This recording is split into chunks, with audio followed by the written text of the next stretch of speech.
आम आदमी पार्टी के राष्ट्रीय संयोजक एवं सीएम अरविंद केजरीवाल ने एमसीडी चुनाव को टालने के लिए दिल्ली चुनाव आयोग के फैसले पर सवाल खड़े किए। मुख्यमंत्री अरविंद केजरीवाल ने कहा कि केंद्र सरकार का चुनाव आयोग को चिट्ठी लिखकर चुनाव टालने को कहना और आयोग का केंद्र सरकार के सामने झुक जाना या फिर चुनाव टालना दोनों ही जनतंत्र के लिए ठीक नहीं है। पिछले 75 साल के इतिहास में ऐसा पहली बार हुआ है कि केंद्र सरकार ने किसी राज्य के चुनाव आयोग को चिट्ठी लिखकर चुनाव टालने के लिए कहा है। शाम को 5 बजे चुनावों का ऐलान होना था, तारीखों का ऐलान होना था। 4 बजे, उसके 1 घंटा पहले केंद्र सरकार ने चुनाव आयोग को चिट्ठी लिखी कि हम दिल्ली के तीनों नगर निगमों को एक साथ एक नगर निगम बनाने जा रहे हैं, इसलिए आप ये चुनाव टाल दीजिए। 5 बजे चुनाव आयोग ने चुनावों केंद्र सरकार के कहे के मुताबिक चुनाव टालने का ऐलान कर दिया।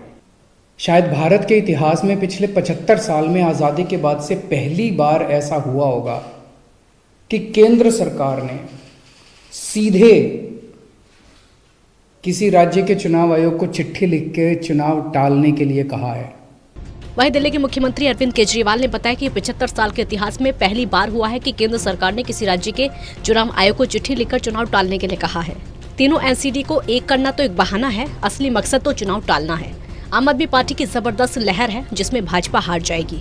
आप संयोजक अरविंद केजरीवाल ने पीएम से हाथ जोड़कर अपील करते हुए कहा कि चुनाव कैंसिल ना कराइए। अगर चुनाव कैंसिल होते हैं तो ये जनतंत्र के लिए बहुत बड़ा खतरा है। मेरी आपसे हाथ जोड़ के विनती है, चुनाव कैंसिल मत कराइए।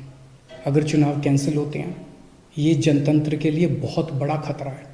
आज ये कहा जा रहा है कि हम तीनों एमसीडी एक करना चाहते हैं, इसीलिए चुनाव टाल दीजिए।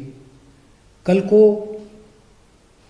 मान लो लोकसभा का चुनाव है, उसके पहले अगर कहा जाएगा कि ये पार्लियामेंट्री सिस्टम अच्छा नहीं है, हम प्रेसिडेंशियल सिस्टम लाना चाहते हैं, संविधान में बदलाव करना चाहते हैं, इसलिए चुनाव टाल दीजिए, तो क्या चुनाव टाले जाएंगे? मुख्यमंत्री अरविंद केजरीवाल ने राज्य चुनाव आयोग पर सवाल खड़े किए हैं। मुख्यमंत्री अरविंद केजरीवाल ने कहा कि स्टेट इलेक्शन कमिश्नर पर ऐसा क्या दबाव डाला गया, उनको क्या धमकी दी गई, इनकम टैक्स, ईडी, सीबीआई की कोई धमकी दी गई या अभी वो अप्रैल में सेवानिवृत्त होने वाले हैं तो उन्हें सेवानिवृत्त होने के बाद उनको कोई लालच दिया गया। ये सब मुझे नहीं पता कि क्या लालच दिया गया, लेकिन वो तुरंत 1 घंटे के अंदर चुनाव टालने को तैयार हो गए। ऐसे संस्थाएं कैसे चलेंगी? मुझे नहीं पता कि राज्य के हमारे जो स्टेट इलेक्शन कमिश्नर हैं उन पे ऐसा क्या प्रेशर डाला गया, उनको क्या धमकी दी गई, इनकम टैक्स की, ईडी की, सीबीआई की कोई धमकी दी गई, या वो अभी अप्रैल में रिटायर हो रहे हैं तो उनको पोस्ट रिटायरमेंट कोई लालच दिया गया। मुझे नहीं पता क्या दिया गया, लेकिन वो तुरंत 1 घंटे के अंदर चुनाव टालने को तैयार हो गए। ऐसे संस्थाएं कैसे चलेंगी? बहरहाल राजधानी दिल्ली में अप्रैल में एमसीडी चुनाव होने थे। राज्य चुनाव आयोग ने भी सभी तैयारियां पूरी कर ली थी, लेकिन चुनाव की तारीख ऐलान होने से चंद समय पहले ही केंद्र सरकार ने राज्य चुनाव आयोग को तीनों निगम का एकीकरण करने के लिए प्रपोजल भेजकर चुनाव आयोग की तारीखों का ऐलान होने से पहले रोक दिया, जिसके बाद मुख्यमंत्री अरविंद केजरीवाल ने केंद्र सरकार और राज्य चुनाव आयोग पर सवाल खड़े किए हैं।